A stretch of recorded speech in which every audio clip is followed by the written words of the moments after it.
March 25th, 1843. The day London did something that had never been done before. It went under the Thames. Now, if you want to understand that story properly, how it was done, why it mattered, and why it changed cities forever, you want someone who really knows their Brunel. Enter Robert Hulse. Robert is one of the great authorities on Brunel. Former curator of the Brunel Museum, author of The Brunel's Tunnel, and, crucially for our purposes, a man who knows this stretch of the river, this story, this ground, inside out. He's also primus inter pares, first amongst equals, of the crack team of guides who front our Thames sightseeing Brunel's River Cruise Walk, the one that runs 3 times a week, Thursday, Friday, and Saturday. Not just a good walk, a perfect walk, as a certain well-known actor memorably put it. It's a splendid outing, a boat ride from central London downriver to the Isle of Dogs, the slipways where the Great Eastern was built and launched, then through the tunnel itself to Rotherhithe. And if you're doing it properly, you finish up at the Mayflower, that wonderfully atmospheric old riverside pub with its Pilgrim Fathers associations, and quite often, lunch with Robert. But for now, we've got the next best thing. Robert Hulse on the anniversary, regaling us with no end of quite remarkable tales about the tunnel that changed everything. Here's Robert. On this day, in March 1843, 25th of March 1843, the famous Thames Tunnel opened and the world changed.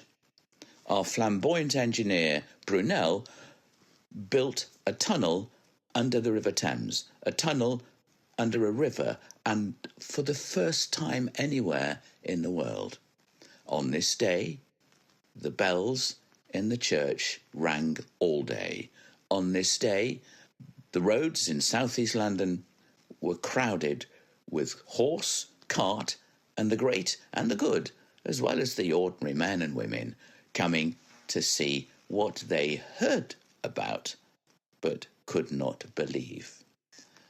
The Thames Tunnel opened not just as the first tunnel under a river anywhere in the world, it is the world's first underwater shopping arcade. The brave descended a staircase into a long colonnade, 2 tunnels, and 60 archways in between them. In each archway, a shop, the world's first underwater shopping mall. In the shops, enterprising shopkeepers sold Thames Tunnel souvenirs, Thames Tunnel gin flasks, Thames Tunnel pincushions, Thames Tunnel carved horn beakers, Thames Tunnel cigar cutters, and, for babies, Thames Tunnel nursery-ware, a little plate with the arches of the tunnel in the middle and an alphabet around it. These, of course, are not just souvenirs. They are trophies. On the first day, 50,000 people came to Rotherhithe, southeast London, and walked under the River Thames. Some walked very briskly. Some, halfway usually, began in a fright to run. Well, if you run through the Thames Tunnel, you have no time for any purchases. You, sir, need an armful of souvenirs, trophies that say louder than words just how slowly and bravely you walked under the River Thames. For the first time in the history of retail, real men shopped.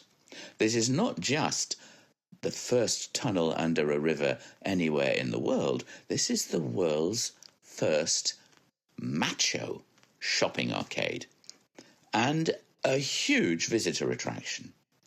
In the first 3 months, there were 1 million visitors. Now, That's a lot of people. In 1843, that is half the population in the first 3 months. Half the population of London. The Illustrated London News called it the eighth wonder of the world. And people came because they couldn't credit what they'd heard. But how did we get here?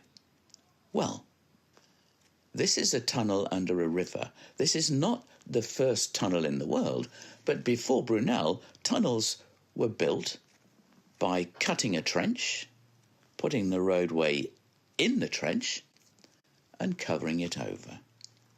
It's called the cut and cover method. The Metropolitan line in the London Underground is a cut and cover tunnel. The cut and cover method doesn't work under rivers. And here, for the first time, Brunel is building a tunnel by burrowing a hole, like an animal, instead of cutting a trench and covering it. It is this method that changed the shape of London. It is this method, automated, that is changing the shape of cities all over the world right now. The first tunnel under a river brings us the Thames Tunnel subway. The Thames Tunnel is the beginning of the London Underground. As soon as you have a fast way of moving people in and out of town, but also around town when they arrive, people can live further out in more spacious, more comfortable, and frankly, more hygienic circumstances. Before Brunel's tunnel, you lived close enough to walk to work. You share a room with 20 people. You share a bath. Well, it doesn't bear thinking about. But Brunel is changing the shape of cities and the way we live.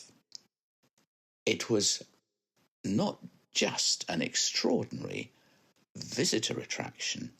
It's the beginning of a new world for city dwellers. It is also the world's first underwater fairground. In the archways, there were sword swallowers, fire eaters, magicians, Ethiopian serenaders, Indian dancers, Chinese singers, the great American wizard, and the English act, Mr. Green, the celebrated bottle pantomimic equilibrist. It was the world's first underwater fairground, the world's first underwater concert hall. The band of the Coldstream Guards played patriotic music under the River Thames. Now, they're quite noisy above ground. Imagine visiting a tunnel under a river where a regimental band is playing patriotic music. There isn't much time for chatting. There isn't much small talk under the River Thames. There isn't much air either. If you can find some, breathe it quickly before someone else does.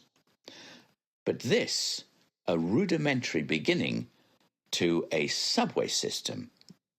This is the system pioneered by Brunel that has changed everything, that has changed cities all over the world. This is the beginning of a new life for people in cities.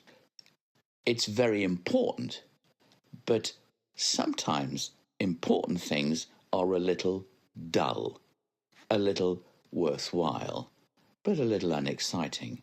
But this is mad as a box of cheese. Tightrope walkers in a tunnel under the river. Sword swallowers and fire eaters, fairground entertainment under the Thames.